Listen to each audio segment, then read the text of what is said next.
કરચલિયાપરાના આગળિયાવાડ વિસ્તારમાં જૂની અદાવતની દાજ રાખી 6 ઈસમોએ યુવક ઉપર હુમલો કરતા સારવાર હેઠળ ખસેડાયો। કરચલિયાપરાના આગળિયાવાડ વિસ્તારમાં મામાના ઘરે દેવાંગભાઈ રાકેશભાઈ મકવાણા જતા હતા ત્યારે જૂની અદાવતની દાજ રાખી નીલો ઉર્ફે લંગડો, પેમો, કરણ, નયન, ડેકલી સહિતના ઈસમોએ હથિયાર વડે દેવાંગભાઈ મકવાણા ઉપર હુમલો કરતા ગંભીર ઈજાઓ થયેલી, જેમને સારવાર અર્થે સયોટી હોસ્પિટલ ખાતે ખસેડવામાં આવ્યા હતા, જ્યારે પોલીસે દોડી આવી જરૂરી કાર્યવાહી હાથ ધરી હતી।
શાંતિ નથી રાખતા બોલ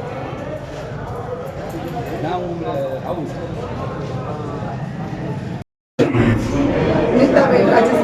બેન ક્યાંથી આવસ ને શું બનાવ બન્યો છે? અમે રાણીકામાં રહી છે ને મારો છોકરો મારા પપ્પાના ઘરે આંટો મારવા ગયો હતો તો આ 6 જણા આવીને તેને મારવા માંડ્યા। કોણ કોણ હતું? એક નીલો લંગડો હતો, એક પેમો, એક કરણ, એક ડાકલી ને એક નયન હતો। કારણ શું મારવાનું હતો? 6 જણા। એ લોકોની બાજુનું જૂની હાલે જ છે।